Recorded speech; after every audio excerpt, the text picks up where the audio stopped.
socializar, interactuar, así es, por una necesidad de expresar sus sentimientos, de expresar sus emociones, sus estados de ánimo, sus enfermedades.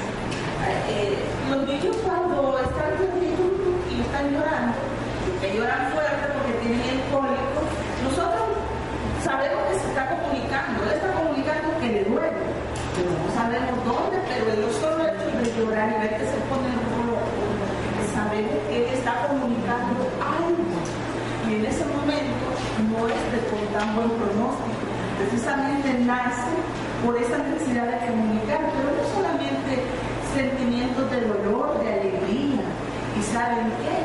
También por esa necesidad de afianzar ese lazo de amor, de afecto, porque el niño se siente, y la niña, sumamente gratificada cuando su mamá, su docente, su maestra, su abuelito, la persona cuidadora, la gente educativa, lo abraza, le da una frase de cariño.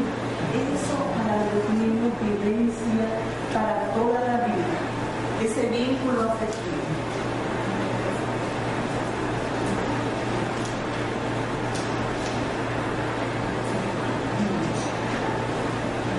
En esa adquisición del lenguaje del niño y la niña hay dos pasos esenciales. Uno es la habilidad para discriminar el ritmo y el tono, junto con la capacidad de formar las palabras. Podríamos creer que un niño no entiende, comillas, no entiende el tono en que muchas veces le hablamos. Pero sí, los niños entienden perfectamente cuando les hablamos de forma quizás intolerante, porque ya vamos a llegar a esa fase del discurso externo y el discurso interno. A veces no les tenemos paciencia cuando están en esa fase. El niño sabe discriminar los tonos, el niño sabe perfectamente combinar, conjugar y formar esas palabras. ¿Y para qué? Para permitir tener, vocalizar y desarrollar de forma plena y puntual su acento. Dice también que para poder hablar adecuadamente es necesario algo. ¿Qué creen ustedes que puede ser necesario para que nosotros aprendamos a hablar adecuadamente?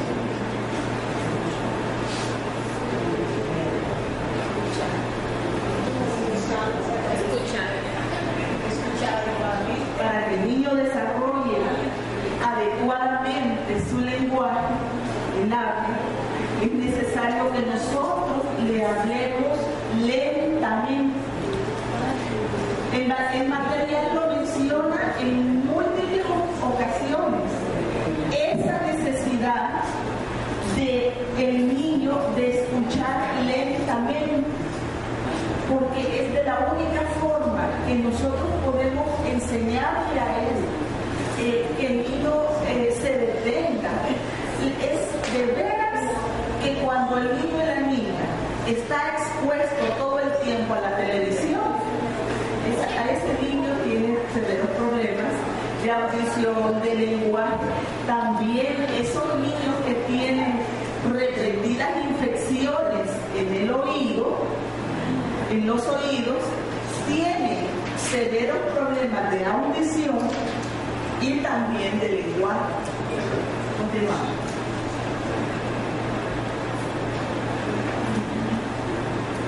Discurso externo y discurso interno. En el discurso externo se da un fenómeno, un proceso generador. El discurso, yo ya voy a terminar con ellos. El discurso externo es la capacidad de hablar, es la capacidad de expresarse, pero se vuelve generador con una pregunta. Al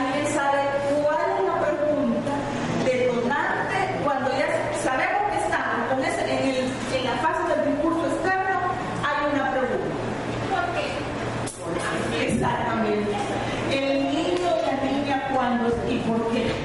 ¿Y por qué? ¿Y por qué? Porque es precisamente el momento crucial, el proceso espectacular que marca el discurso externo, el por qué. Y en ese momento del por qué, los adultos cuidadores debemos de tener suma tolerancia. Y cuando decimos cuidadores, decimos agentes educativos, decimos familia, decimos todos. Quizás en aquel momento nosotros, en algún momento los que ya tenemos hijos que pasan de los 20 años, no conocíamos todo eso. Y en algún momento fuimos intolerantes. Hijo, que no te duele la boca porque juntas tanto. ¿Por qué? ¿Y por qué? ¿Y por qué llueve? ¿Y por qué sale el sol? ¿Y por qué oscurece? ¿Y por qué es de noche? ¿Y por qué es de día? ¿Y por qué te desfijas así? ¿Por qué te pintas? Preguntan todo. Y qué lindo, qué maravilloso que nosotros, ahora que ya lo conocemos, lo importante que es interactuar con ellos y explicarles. Dice también la autora que menciona un ejemplo. El niño pregunta sobre ¿qué es esto? Refiriéndose a una camisa. Usted le va a responder una camisa. Pero cuando usted le responde a una camisa, el niño se queda con la camisa. Pero si usted le dice, es una camisa y esto te sirve para protegerte del frío, para protegerte del sol, para protegerte, o si quieres andar más bonito, bueno, en fin. Eso al niño le está permitiendo ampliar su contexto de información. ¿Y a qué nos lleva eso? A crear un vocabulario.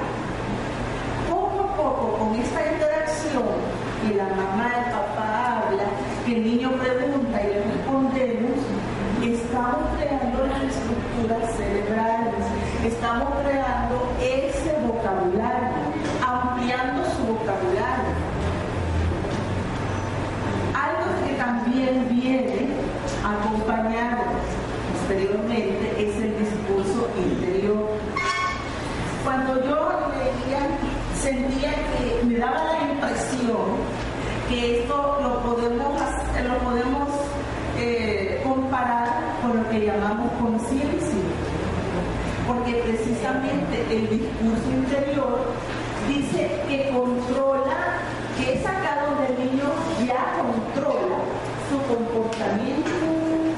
Y en este momento del discurso interior es cuando al niño se le permite o permite pensar en las consecuencias de sus actos, de sus acciones.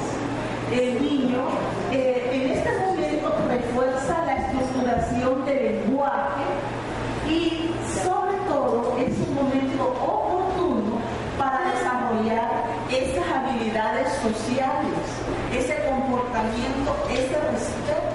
Y saben que es un momento bien oportuno en el que los padres podemos modelar en ellos, podemos transmitir en ellos esos valores, tanto los docentes también, esos valores, esas virtudes humanas, ese respeto a sí mismo y hacia los demás, porque también recordemos que nosotros, nosotros modelamos. Los niños también aprenden por observación. Nosotros modelamos con nuestra conducta, modelamos con nuestras palabras. Y en este momento es un momento propicio, porque ya el niño repetidamente se le dijo, si usted está comiendo tanto dulces, usted se va a enfermar.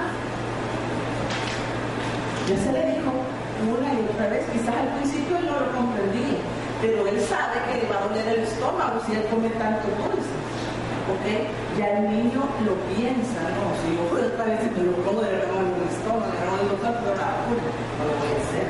Entonces, por ahí se va. Miren, no tiene que pelear con su hermanita, a ella le duele, el niño ya comienza paulatinamente a desarrollar ese proceso en su pensamiento de autoanálisis interno, de discurso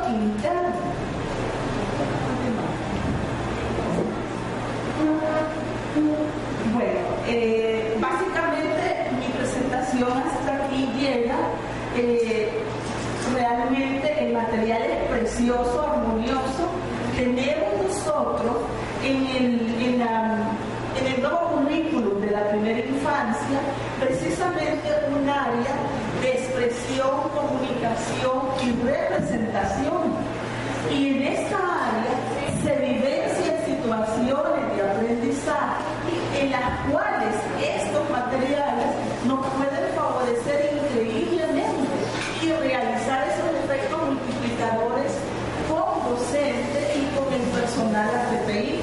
Antes de que se vayan, solo quería mostrarles este libro denominado Mi Libro Grande. ¿Cómo se llama? Este libro, este tema del lenguaje, junto con lo que la licenciada Mari Paz nos menciona, es, les digo, realmente es un material rico, porque en este material la madre realiza, la TPI orienta a la madre a realizar la lectura interactiva. Esa lectura que propicie en el niño la imaginación, la pregunta, que él descubra colores, que hable. A través de esta lectura interactiva hay una vinculación. Me hablas, te escucho y te respondo y trabajo. Este es uno de los materiales. Lamentablemente a mí no me quedó tiempo, pero sí me hubiese gustado vivenciar un poco más, que lo conocieran, que lo vieran un poco más. Bueno, ya no quito más el tiempo, se me cuidan mucho. Bendiciones.